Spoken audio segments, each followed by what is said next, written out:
Olá pessoal, tudo bom? Muito prazer, eu me chamo Viviane Sobral e esse canal é um canal novo que eu tô criando. Eu ainda sou meio dura ainda para falar na câmera, mas acredito que com o tempo a gente vai melhorando. Bom, do que vai se tratar esse canal? Esse canal é sobre o meu filho, ele é um autista não verbal, ele tem 6 anos, ele se chama Pedro. E eu quero com esse canal compartilhar um pouquinho da nossa rotina, um pouquinho de como está sendo a vivência com o autismo, com o espectro, né? Uma família que não tinha ainda, né, nenhum diagnóstico do mesmo. Então eu vou, em pouco tempo, vou tentar contar para vocês um pouquinho de como foi que eu descobri que o Pedro tinha autismo e ao longo dos vídeos a gente vai conversando um pouquinho. Eu quero saber também de vocês aí nos comentários quando foi que vocês descobriram que seus filhos tiveram o diagnóstico de autismo, quando foi isso, como foi pra vocês, né? Então eu vou contar um pouquinho da minha experiência. Bom, o Pedro, ele vinha se desenvolvendo de maneira supernatural. Ele nasceu no dia 2/10/2018, às 10h30 da noite, um dia antes da data prevista do parto. E eu tentei o parto normal com ele, porém, como eu não tive dilatação suficiente, acabou partindo para cesárea, né? E o Pedro, ele se desenvolveu como uma criança típica, normal. Que a gente fala normal, uma criança típica, né? Não que o autismo não fosse normal, mas até então ele estava se desenvolvendo normal. O marco dele estava dentro dos padrões e inclusive ele estava acima dos marcos de desenvolvimento. Com 10 meses e meio, ele começou a andar. Então, sim, começou a andar. Aí ele já soltava algumas palavrinhas. Com 1 ano, mais ou menos, ele já falava mamãe, papai, vovó. Chamava a irmã de maninha. Pedia água do jeitinho dele. Dá. Então, assim, essas primeiras palavras do desenvolvimento ele falava naturalmente. Quando foi? Em 2019, foi 2019, 2020, que foi a pandemia, o Pedro ele começou a modificar. Nós sentimos que ele estava... as palavras que ele já falava, ele começou a diminuir. Então, assim, ele começou uma palavra a menos a cada dia. E foi diminuindo ao ponto de que ele não falava mais nada. E chegou uma época que eu fiquei muito preocupada, que eu falei assim, o Pedro não tá falando. O Pedro não tá falando nada. E ele tava indo desenvolvendo. E aí começou, além de não falar, ele começou a não demonstrar mais interesse em nada. Ele não demonstrava interesse em pegar um lápis, ele não demonstrava interesse em um brinquedo, ele não demonstrava interesse em absolutamente nada, assim. O contato visual que ele tinha foi começando a diminuir. E aí comecei a ficar preocupada. Isso era no meio da pandemia. A gente não saía para lugar nenhum. Ficamos realmente isolados, totalmente isolados da família. E eu procurei o pediatra dele. Fui até o pediatra, conversei com ele, mostrei a minha preocupação com o pediatra. O pediatra simplesmente disse que que era normal, a pandemia fazia isso com as crianças, estava fazendo isso com as crianças, inclusive ele citou que a filha dele também tinha parado de falar, mas que isso era normal por conta do isolamento, que a gente podia esperar mais um pouco, que ele ia voltar a falar, né? Só que esse voltar a falar dele não me convenceu muito. Então, assim, eu por conta própria procurei uma fono. E fiz algumas sessões com essa fono e a fono falou praticamente a mesma coisa. Falou que quando voltasse, que ele era muito pequenininho ainda, ele tinha 1 ano e meio. Então, assim, que ele era muito pequenininho ainda, que quando voltasse à escola, voltasse a rotina nele, que ele tinha, ele ia voltar a desenvolver. No outro ano, quando voltou à escola, a gente já notou, a escola me chamou para perguntar se eu tinha percebido que o Pedro estava diferente. E aí eu expliquei para a escola. É exatamente isso que eu tô explicando para vocês, que a gente procurou o pediatra disse que era normal, por conta da pandemia, mas eu procurei uma fono, a fono também disse que quando voltasse à escola voltaria a ficar normal. E daí a escola ficou observando, e eu também fiquei observando em casa, e não voltou. Alguns meses depois da escola, acho que uns 5 meses ou 6 meses depois, a gente percebeu que o interesse dele estava piorando.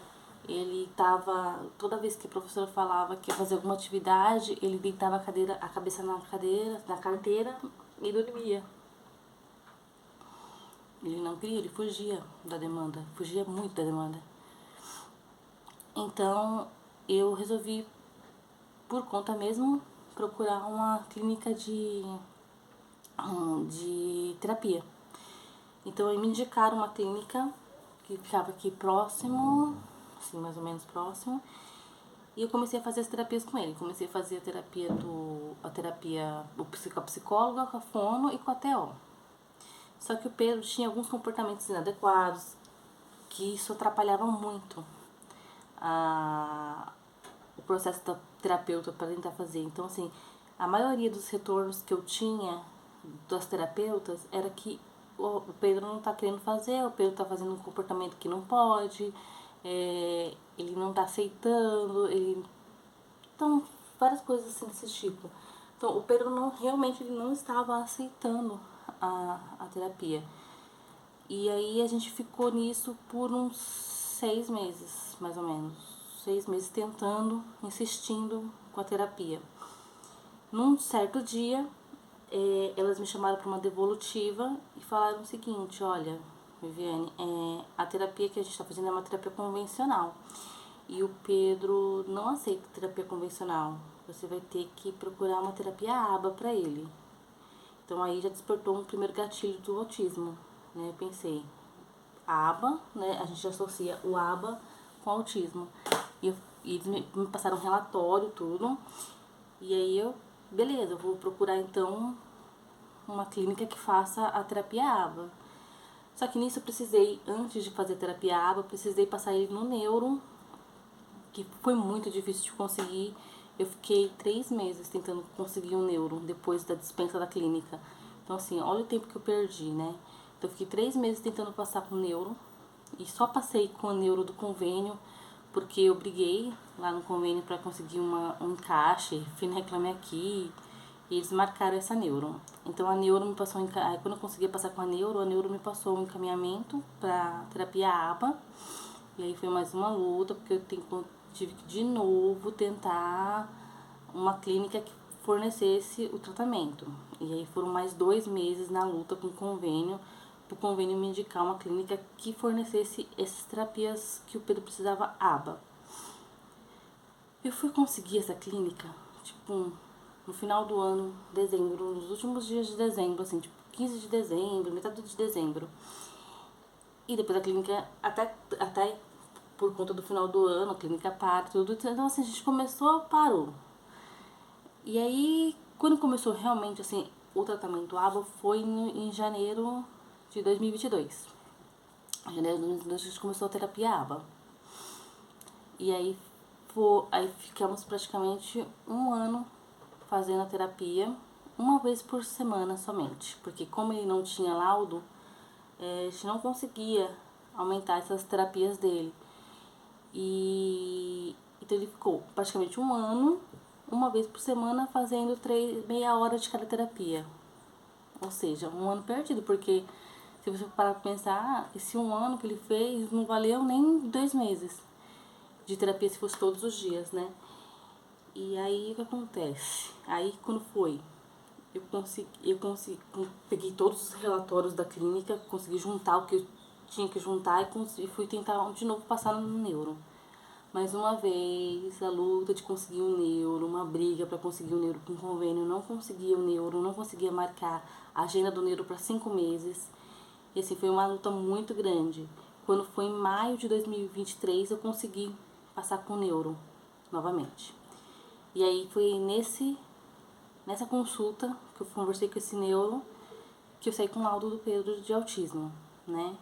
Então, ele sim, ele tem autismo, foi comprovado ali o autismo devido a todos os procedimentos clínicos, que segundo o neuro falou pra mim, me explicou que a gente que a gente precisa entender que o diagnóstico é clínico, não tem exames para o autismo.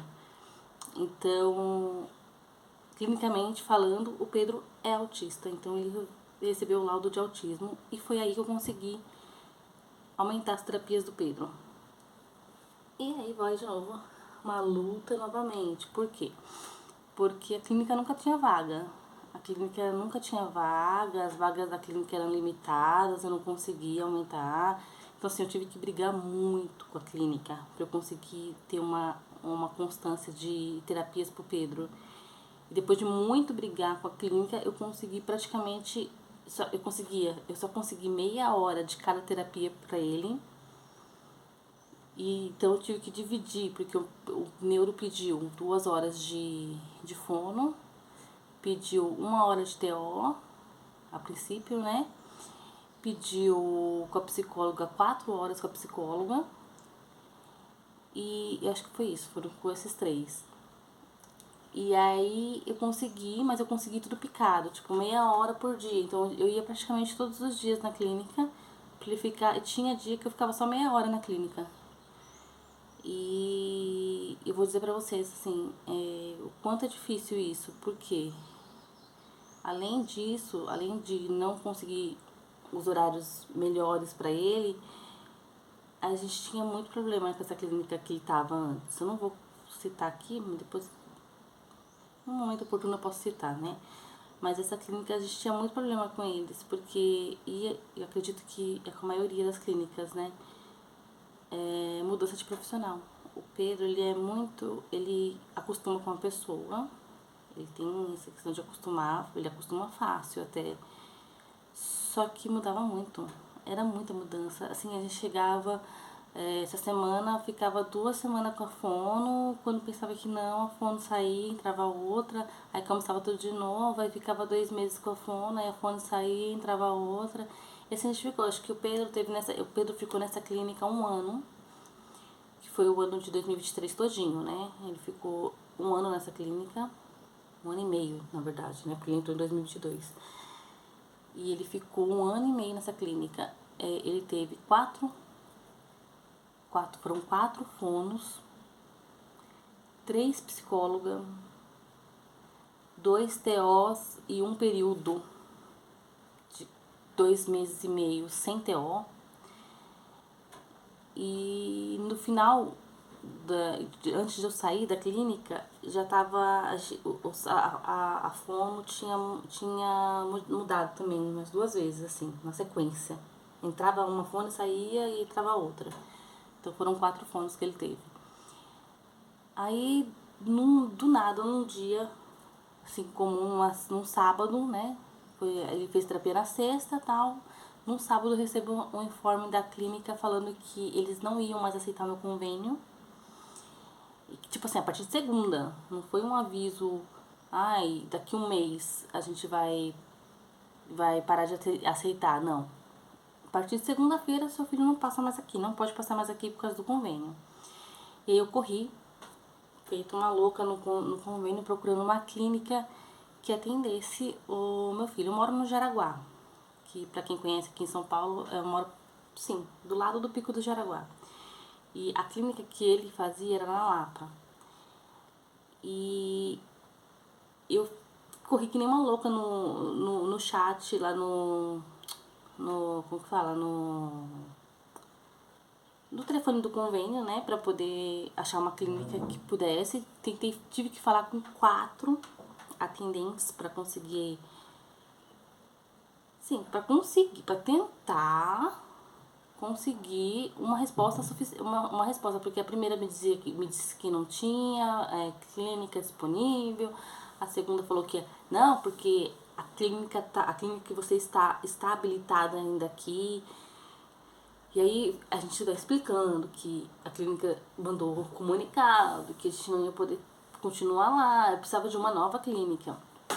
E aí eles me passaram, aí no quarto atendente foi um rapaz que me atendeu, ele foi mais atencioso. Ele falou assim, olha, vamos ver aqui no sistema. Aí ele procurou algumas opções para mim de clínica que atendia. E aí ele me falou uma assim, ó, tem uma aqui na sua proximidade chamada Jardim Santa Elias. E eu falei assim, eu não conheço o Jardim Santa Elias. Eu moro no Jaraguá, eu falei assim, eu não conheço o Jardim Santa Elias. Eu até imaginei que fosse um lugar longe. E falei, espera um pouquinho, vou jogar no Google aqui pra ver qual é a distância da minha casa pra clínica. Aí eu joguei no Google, tava dando 15 minutos. A clínica fica em Perus. Daqui de Jaraguá pra Perus é 15 minutos. Eu falei, não, tá ótimo, perto. Como eu dirijo, falei, não tem problema, eu vou levar ele tranquilo. 15 minutos é até menos, é até mais perto do que aonde eu fazia na Lapa. E aí eu mandei uma mensagem disso no sábado, eu mandei mensagem pra clínica, sabendo, acreditando que a clínica não iria me responder no sábado, porque nem toda clínica trabalha de sábado, né? Mas assim, pra minha surpresa, eles foram muito atenciosos. Eu expliquei a situação pra eles, falei que meu filho estava sem terapia, que a outra clínica tinha me avisado, tipo, hoje, pra que segunda-feira parar. Ele falou, aí eu conversei com o rapaz e expliquei. Ele falou assim, olha, eu posso te ajudar o seguinte, eu não tenho todas as horas que ele fazia nessa clínica. Mas eu posso te encaixar pra você começar. Você vai começar com meia hora nas clínicas, e depois a gente vai conseguindo encaixar os horários dele. Eu falei, ótimo. Isso eu consegui, tipo, pra 2 semanas pra começar. Então ele ficou 2 semanas aí sem terapia. E aí eu tô nessa nova clínica. E assim, o que eu posso dizer, assim, depois de um tempo que eu tô lá, eu tô... deixa eu ver. Eu entrei em maio, eu vou fazer 6 meses que eu tô nessa clínica. E eu notei uma diferença nele. Notei uma diferença nos profissionais, graças a Deus, até então. Mantém os mesmos terapeutas do começo da terapia dele, manteve, não alterou. O Pedro não chora, porque o Pedro, ele tinha uma coisa que ele chorava muito nas outras terapias, lá na outra terapia, principalmente quando ia mudar de sala, ia transferir, ou se ele tinha que voltar para recepção, se eu estivesse na recepção, ele chorava muito, que ele queria ir embora. E eu percebi que nessa que ele tá hoje, ele pode acabar uma terapia, ele pode voltar pra recepção onde eu tô esperando ele, e ele fica de boa, ele fica tranquilo. Aí chega outra terapeuta, chama ele vai com ela numa boa, sem chorar. Às vezes, claro, não é sempre, mas às vezes ele realmente ele chora um pouquinho às vezes.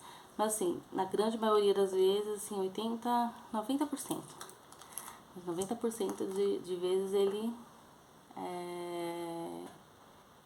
fica bem, né? Então assim, eu tô notando uma diferença muito grande nessa clínica. Então assim, pra vocês, eu quis dar essa introdução inteira pra vocês entenderem um pouquinho da minha história.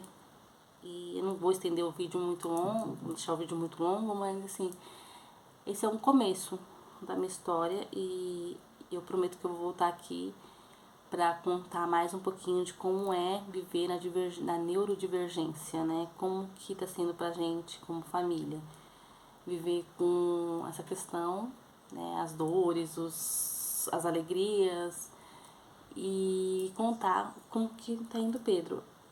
Eu vou fazer como se fosse um diário, tá? Então assim, eu vou sentar aqui, não espero que vai ter uma grande produção. Eu vou sentar aqui e tentar contar pra vocês assim como se fosse alguém da minha família. E espero contar com o apoio de vocês aqui no canal. Se você quiser acompanhar, não deixa de se inscrever. Se inscreve aqui no canal, curte o vídeo para o vídeo ser entregue para outras pessoas, para outras mães. E me conta aqui nos comentários também como que foi essa descoberta do autismo e como tá sendo com vocês. Porque eu vou fazer o possível. Fazer o possível nada, vou responder todo mundo. Vou responder todos vocês aqui no comentário e a gente vai conversando. Vamos criar uma rede de apoio de mães atípicas, né? E é isso. Depois eu volto aqui contando mais causos pra vocês.